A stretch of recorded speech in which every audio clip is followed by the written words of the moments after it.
नाज़रीन, मैं इस टाइम मौजूद हूँ लाहौर रेलवे स्टेशन पर और मैं यहाँ पर आज आपको खसूसी तौर पे एक ऐसे तबके के साथ आपको मिलवाऊंगा जो मेहनत कश भी है, जफा कश भी है और मेहनत के हवाले से मजदूरों में किसी से कम उनका नाम नहीं है। मैं यकीनन बात कर रहा हूँ ऐसे लोगों की जो कुल्ली बन के जो है वो लोगों का बोझ उठाते हैं और यहाँ पर जो भी कोई आने वाली गाड़ी होती है उसके पीछे लपक के भागते हैं कि ताकि हमारी जो है घर का चूल्हा चल सके, हम बच्चों के लिए कुछ ना कुछ कमा के लेके जा सके। आज हम कुल्लियों की जो सूरत हाल है, उनकी जिंदगी जो रेलवे स्टेशन पे जिस तरह गुजरती है, आज हम इस हवाले से भी आपको बताएंगे और दूसरा उनसे भी बात करवाएंगे कि महंगाई के इस दौर में कुल्ली होना अपने आप को ये कैसा महसूस करते हैं।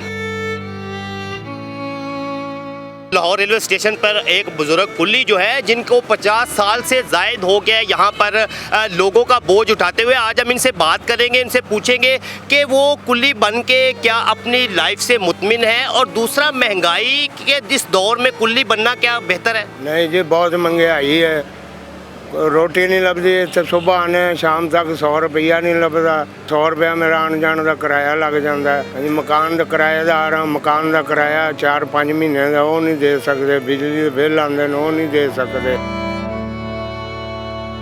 50 साल यहाँ पर हो गए हैं मजदूरी करते हुए, कुल्ली बने हुए। क्या महकमा जो रेलवे है उसने भी कभी आप लोगों के तरफ कोई तवज्जो नहीं दी, कोई आपको कोई रिलीफ नहीं दिया आज तक? नहीं, कोई भी नहीं जी, बिल्कुल कोई नहीं दिया। कभी दवाई ऐसे पैसे नहीं दिए इन्होंने, कोई बीमार हो गया। हुकूमत को क्या कहना चाहेंगे आप कि आप जिस तरह आपकी उम्र भी इतनी हो चुकी है, आप इतना अरसा हो गया आपको यहाँ पर काम करते हुए और आज भी आप यही कह रहे हैं कि मेरे पास कुछ नहीं है, जो तब्दीली सरकार अपने आप को कह रही है, क्या समझते हैं कि उनसे आपको क्या मैसेज देना चाहिए या क्या तवक्कुआत आप उनसे रखते हैं? यही है जी कि मजदूरों का ख्याल करें, हमारा भी कोई ख्याल करें, हमारा भी कोई पैकेज बनाए, कोई ना कोई देना चाहिए। हाँ जी, मजदूर आदमी है, 50 साल थोड़े नहीं होते, ज़िंदगी का हिस्सा होता है, हमने तो स्टेशन पर ही गुजार दिया है। रेलवे की जानब से ना हुकूमत की जानब से कोई सहूलत नहीं है हमारे लिए। तो उसके अलावा जो हम कमाते हैं वही खाते हैं। तकरीबन 20 से 22 साल हो गए मेरे रेलवे स्टेशन पे। यही हालात है, हालात दिन पे दिन बेहतर नहीं है, कहते रही है बेहतर नहीं हो रहे हालात। हुकूमत पंजाब और पाकिस्तान ने क्या कभी कुल्लियों के लिए भी कोई रिलीफ का कोई पैकेज का ऐलान किया आज तक? सर अभी तक कोई पैकेज नहीं किया, ना 12,000 का ना तनख्वाह का। बाकी रेलवे की तनख्वाह बारे कुल्लियों के बारे में कोई नहीं सोच रहा। काम मंदे हैं, कुछ कोरोना की वजह से, कुछ गाड़ियों की वजह से।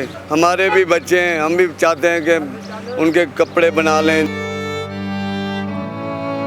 और अगर आपको सफ़र करना पड़े तो आप क्या खुद उसकी भी टिकट लेते हैं? सफ़र करने के लिए वो सफ़र भी करें ना। एसटी सवाल पूछते हैं, ये आप रेल के मालिक हैं, आप कैसे बैठे हैं? इसी चीज़ में हमें दुख लगता है कि यार देखो, हमारा भी कोई कार्ड बना होता या रेलवे के मुलाजिम होते।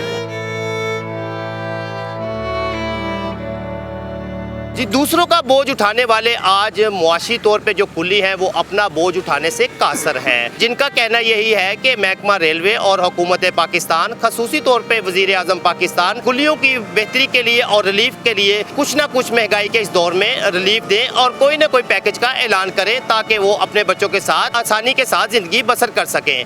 असद इकबाल को दीजिए इजाज़त, अल्लाह हाफिज़।